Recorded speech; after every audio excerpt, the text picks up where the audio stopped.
untuk memastikan sokongan yang diberikan benar-benar dekat dengan keperluan semua.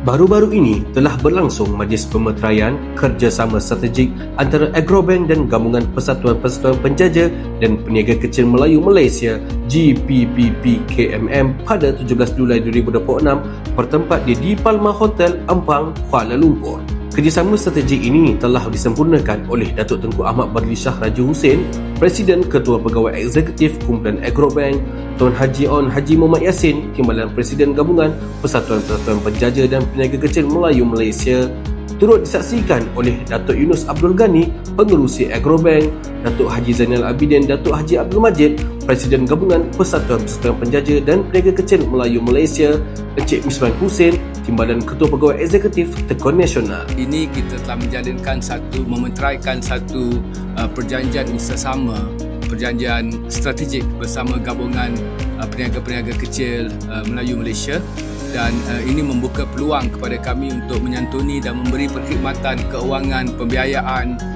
kemudahan perbankan yang lain dari segi pendigitalan, dan juga memberi perkhidmatan menerusi khidmat nasihat keuangan serta pemasaran kepada seluruh penjaja-penjaja di Malaysia. Kerjasama strategik ini bertujuan memperluas manfaat inisiatif Agro Penjaja I kepada komuniti penjaja dan peniaga kecil di seluruh negara. Dalam masa yang sama, Agrobank turut menyampaikan cek sumbangan berjumlah RM30,000 kepada penjaja dan peniaga kecil asnaf. Semoga kerjasama bersama persatuan, agensi dan rakan strategik akan terus diperkukuh bagi memperluas akses kepada pembiayaan serta pembangunan perniagaan demi manfaat komuniti penjaja dan peniaga kecil di seluruh negara. Agrobank sentiasa di sisi anda.